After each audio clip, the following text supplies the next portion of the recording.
my name is Sophia Isaac and this is my Physics 2211 Lab 1 about constant velocity. So, the purpose of this lab was to observe the motion of an object at constant velocity and compare the position of the computational model with the observed object recorded in the video.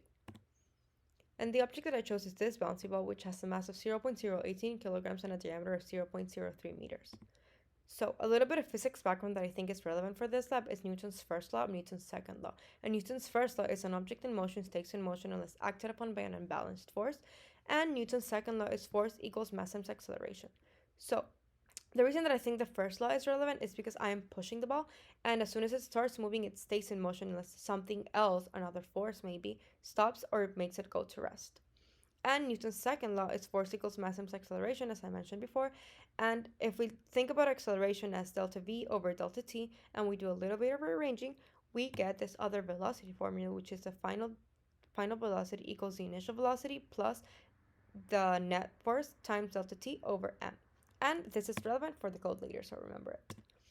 So actually getting the data, I used Tracker and I created a plot of position versus time of the observed trajectory moving at a constant velocity, and this is the video that it gave, which are different positions going along the axis.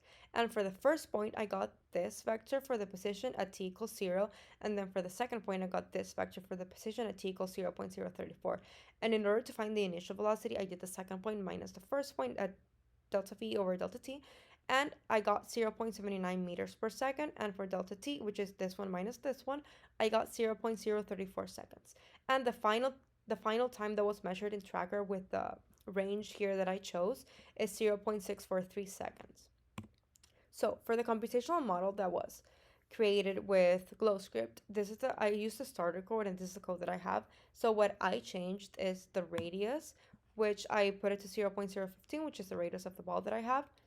And then for the system properties and initial conditions, I changed the mass of the ball, to the other mass that I had mentioned before, and as well as the position and velocity vectors to the ones that I had also mentioned prior that I got from Tracker. So this is the first position and this is the initial velocity that I started out with.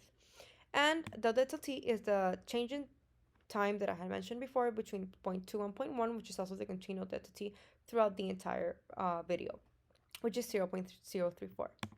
And for the calculation loop, which is the motion prediction and visualization, which actually gives a trajectory of the ball, I changed this conditional loop, which is the while loop, to make it t is less than 0.643, which if you remember is the last value of the time that I got from Tracker. This way, it's easier to compare both models as they have the same time range and the same position change depending on the time. And for this delta, for fnet, I did that the vector was 0, 0, 0, since I have an acceleration of 0 and thus the force is 0, but at the same time, it's relevant to think of it in this other way, because if we think about it in relation to this equation that I had also mentioned before, which is related to the velocity of the ball, F net needs to equal to 0 since we have that VI needs to equal VF for it to be actual constant velocity. So this entire time needs to go to 0, and we both know that M or delta T are not. So F net needs to be 0. And for this one, I got that the position of the ball is the prior position that I had, plus the velocity times the delta t, which is the distance that it travels in that amount of time, depending on the velocity that it's at the moment. So this is the graph that I got comparing the computational model versus the observed motion. And the observed position for the video that I had is the yellow line, and the dashed line is the predicted position that I got from the computational model. And as you can see, they start out pretty similar, but the observed position that I have is faltering a little bit since there are probably other forces at play that I will mention later. And this stays at a continuous course, which is an actual constant velocity, as we see that the slope is constant throughout the entire line. So what if the axes were flipped? That's a very good question. So the initial velocity will remain the same, but with a negative sign, as the ball is now going in the negative direction instead of the positive x direction, which is to the right, as my ball is right now. And the slope in the position versus time graph, which is this one, will be going downwards and thus have a negative slope, as the position values would be similar but with a negative sign since it's going now to the left, which is the negative x direction.